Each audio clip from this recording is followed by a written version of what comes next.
When Camden Davis' behavior started to change for the worse, his mother didn't know what to do. She tried talking to his school to see if they knew what could be the cause, but her concerns fell on deaf ears. That's when she decided to take matters into her own hands, and what she discovered was nothing less than shocking. Melissa Davis is a mother of 2 boys who lives in Baton Rouge, Louisiana. She works with mini horses as therapy animals, and she loves her job. But what keeps her the most occupied is her 12-year-old son Camden, who has special needs. She is fiercely protective of him, so when he started showing signs of distress, she knew she had to act. After Camden was accepted to Greater Baton Rouge Hope Academy, Melissa felt extremely lucky. The school prides itself on promoting inclusion, encouragement, positive relationships, and recognition of student accomplishment. She hoped the school would give him the supportive environment he needed to thrive academically, but soon she would find out it was the complete opposite. A few months into the school year, Melissa began noticing stark changes in Camden's behavior. He became more aggressive, his anxiety increased, and he even started wetting the bed, something he hadn't done since he was 3 years old. But when she asked him what was wrong, he couldn't verbalize it. Still, she wasn't about to let it go. Thinking Camden's new school environment might have something to do with his behavioral change, Melissa went to Hope Academy to talk about her son's situation.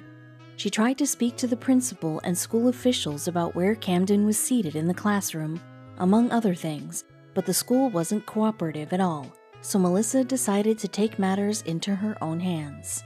Melissa bought a tape recorder and put it in Camden's backpack one day before school. She hoped that the device would record anything that was happening at the school that was out of the ordinary. She knew it was an extreme measure, but given that her concerns had fallen on deaf ears at the school, she felt she had no choice. When Camden came back from school, Melissa couldn't wait to hear what was on the tape. Melissa took the recorder from Camden's backpack and rewound it.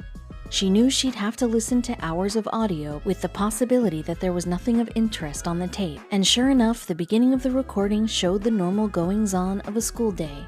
But then she came upon some conversations that chilled her to the bone. On tape, Camden's teacher can be heard scolding him for not writing something he was assigned. This would be normal at a regular school, but special needs children don't respond well to admonishment. On top of that, the teacher's tone was condescending, even mocking Camden's attempt at verbalizing. In shock, Melissa continued to listen, and the worst was yet to come. At one point, a conversation can be heard between the teacher and her teaching assistant. Though no children appeared to be present, they were clearly in the classroom and close to Camden's backpack. They were talking derogatorily about Camden, even using swear words. Melissa couldn't believe what she was hearing. "I just wanted to cry, scream, and do everything I could because it was so bad," Melissa said. "To think that I had sent my son there every day and what had happened before that I don't know about." Armed with that damning evidence, Melissa once again went to school officials, and once again her concerns were dismissed, but she was determined not to be ignored. Melissa immediately pulled Camden out of Hope Academy, but she didn't want to leave the issue there, thinking of all the other special needs children being exposed to such unprofessional teachers. So she did what she knew would get the school's attention. She posted the audio on her Facebook page. Her plan worked.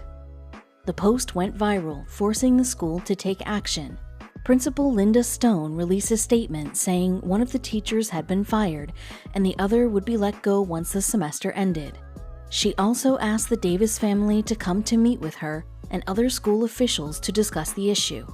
But by then, Melissa had other ideas in mind. Melissa hired the services of attorney Charlotte McGee and planned to file a complaint with the Department of Education.